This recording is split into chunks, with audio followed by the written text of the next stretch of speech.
Hi there, welcome back to the channel. So, I'm up here working on my tune. I'm dutifully working on my song, getting ready to make a series of videos, one-man band videos about my newest song, and I'm excited about it.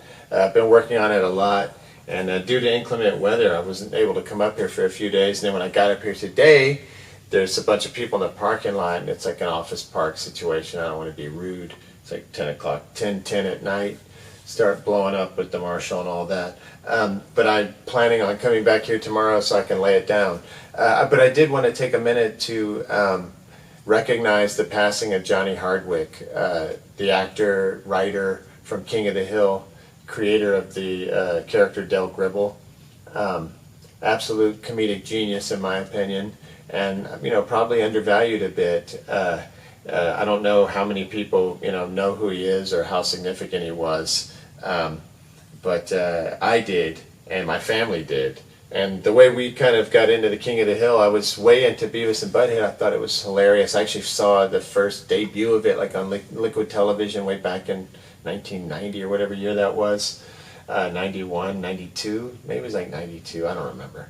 But I thought it was great, but for whatever reason I don't watch a lot of network television. Like I've never, starting in in the 70s and 80s I did constantly. I loved it, but probably starting in the 90s I didn't watch a lot of network television, don't to this day. But my son was watching a lot of network television, and I was thinking, man, he's getting a lot of bizarre, values and stuff coming down from these shows. And I was telling him, I wish you would find something else, I'm not going to worry about it too much because I don't think he understood what they were talking about. But it's like, maybe find something else, so we don't have all that energy in the house. And so he turns the channel to this show, and I hear some Dallas Cowboy references that blew my mind, like 70s references, people like Billy Joe Dupree and Golden Richards, and I couldn't believe it. I was like, wow, who even knows this stuff? All this Tom Landry stuff. And the name of the school that Bobby goes to is Tom Landry Middle School. It's brilliant. And then I'm from Texas, born in Waco, lived in Midland, Houston, Big Spring. Went to high school in Houston. And I couldn't believe all the small town Texas references that were coming through the television. Like, wow, what is this show? And it's like, oh, it's this King of the Hill, Mike Judge. And I was like, oh man, this is the Beavis and Butthead guy. Why didn't I watch this show? This show's, terrific. And another time I'm walking by and I hear Dream Academy playing, and I'm like, oh man, I love this song. What is this? What's going on now in this show? And so I watched that episode all the way through and thought it was brilliant. Touching, moving, emotional, perfect use of music in a show and an episode. Just wonderful. And I believe Johnny Hardwick wrote that episode. And his writing was excellent. The characterization, the wingo, the vocal characterization is terrific. And he had the kind of charm and charisma that could literally take over a show. He's kind of like the Fonz, had that kind of thing happening. And that show really, because of his presence and that character, it's a major part of the show. And everybody on that show is incredible. I mean, all the vocals on it, the vocalizations are just unreal. Voiceover work is just top notch, A grade, top drawer. And I don't know, I just feel like he's not well known enough.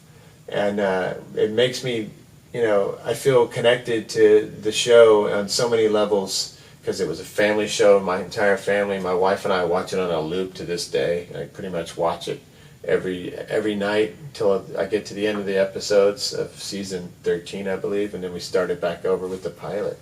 That's my dedication level. And so much of it is Johnny Hardwick's presence. Mike Judge is brilliant, and he knew how to bring in the right people, because that entire cast, incredible. And Johnny really stands out. And I just don't know if, everybody knew that he was so major. It's just like a Texan. I don't know exactly how he got where he got, but I found out that at the same time that my wife and I lived in Silver Lake when I was trying to get my film off the ground, he was living in Silver Lake as well. And so you just feel these connections. Obviously he was having massive success, and I wasn't, but you still feel these connections to people, that they're very similar to you and have the same desires and same goals, and So I just felt a major connection to him, and then I go to different musical forums. I don't post on them, but I'll get advice on things, set up stuff, and just trying to learn. And so I'd be on the Les Paul one when I'm obsessed with Les Pauls, and usually it's Stratocaster, but I'm also into Telecasters, and recently I wanted to build a B-bender, so I went back over to the forums, and I've been checking it regularly. And the day that it was announced that he had died, somebody posted about it, so I clicked on it immediately, and it turns out that he was a member of the forum as Johnny Ha. And I was like, man, I wish I had been on this forum during that time period. It was like from 15 to 17. And I wasn't, so I wasn't able to, interact with him or see any of the things he was talking about, because he was talking about the same kind of stuff we're all talking about here as DIY musicians, putting guitars together, parts casters, wiring up 2x12. He had a 2x12 that he had gotten. It was a Mojo Tone 2x12, and he had it wired where he could use the left speaker, the right speaker, solo speaker, mono together. I think he had it where you could do a stereo split. It was just cool stuff from a cool guy that has this other major ability as an actor and writer, but he's also into music and he's tinkering, just like we all do. It's just another major connection with the guy.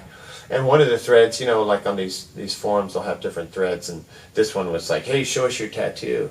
And so everybody, if they have a tattoo, they show their tattoo. And so Johnny Ha shows his tattoo, and it's a tattoo of Bobby from the show saying, that's my purse, you don't know me. Which is an amazing episode that I believe Johnny wrote as well. Another incredible moment in television history.